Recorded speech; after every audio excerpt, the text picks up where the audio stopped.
A huge oil infrastructure project awaits Uganda and Tanzania, and with production getting close. But with global campaigns against fossil fuels, President Yoweri Museveni says Uganda is not about to miss out on petrodollars. There is now awareness that some uses of petroleum generate gases that create a blanket effect in the atmosphere that warms the temperature of the globe, melts the ice sheet and the glaciers, and causes the seas to rise and unpredictable rain patterns. That, however, is not the fault of oil. It is the fault of the misusers. Uganda, therefore, supports the movement towards cleaner energy sources, hydro, solar, wind, geothermal, and even nuclear, and we are preparing for all. 2 points are, however, clear. First of all, we shall use fossil energy for another 40 years. So you don't have to worry that the oil is about to run out of demand. As I will show, there will always be demand for oil.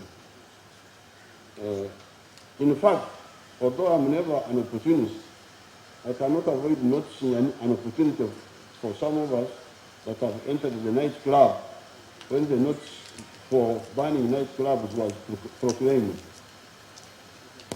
New nightclub goers will not book in, and hence we shall have the nightclubs ourselves. You see, this campaign against oil is actually good for us, because many companies are fearing to invest in new oil ventures.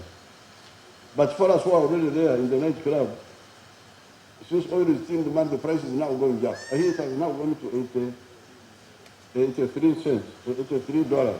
But for the project to take off, there's need for huge financing. In fact, some $30 billion US needed.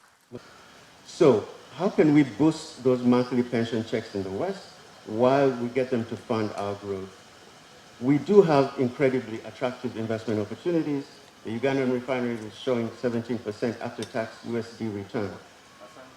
There is a small, I wouldn't call it small, there's a fund in California, it's called the California Teachers Pension Fund.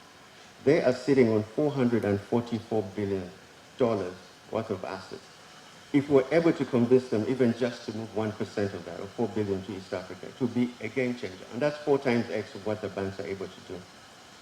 The reality is we're at a crossroads where we're investing significantly. In Uganda's case, we're investing 50% of GDP, 15 billion out of the 30 billion in 3 years. So it is unrealistic to expect that we can self-fund that. I will say that in order to attract this capital, there are some structural problems on both sides that we need to fix. I could spend half. That approach to sourcing finance sparked a disagreement with the political leadership.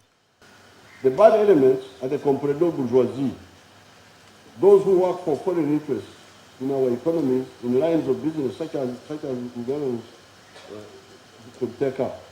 These are mainly importers, commission agents, etc. A commission agent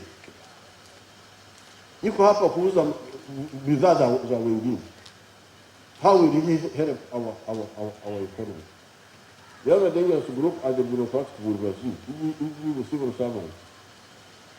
These are divorced from production, but are paid by the government and never bother to find out how the government gets the money, nor do they care about the rest of the citizens since they are paid whatever happens.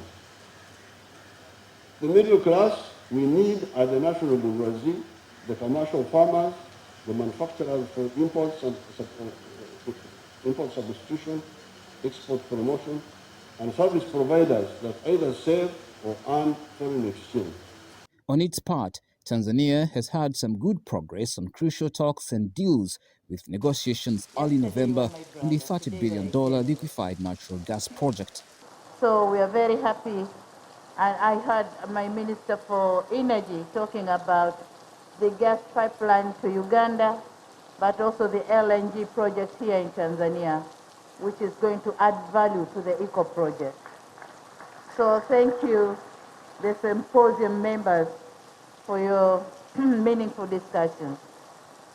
The East African crude oil pipeline is a 1,443-kilometer crude oil export pipeline that will transport Uganda's crude oil from Kabale, Hoima to the Chongoleani Peninsula near Tanga Port in Tanzania. Malcolm Sime, NTV Weekend Edition.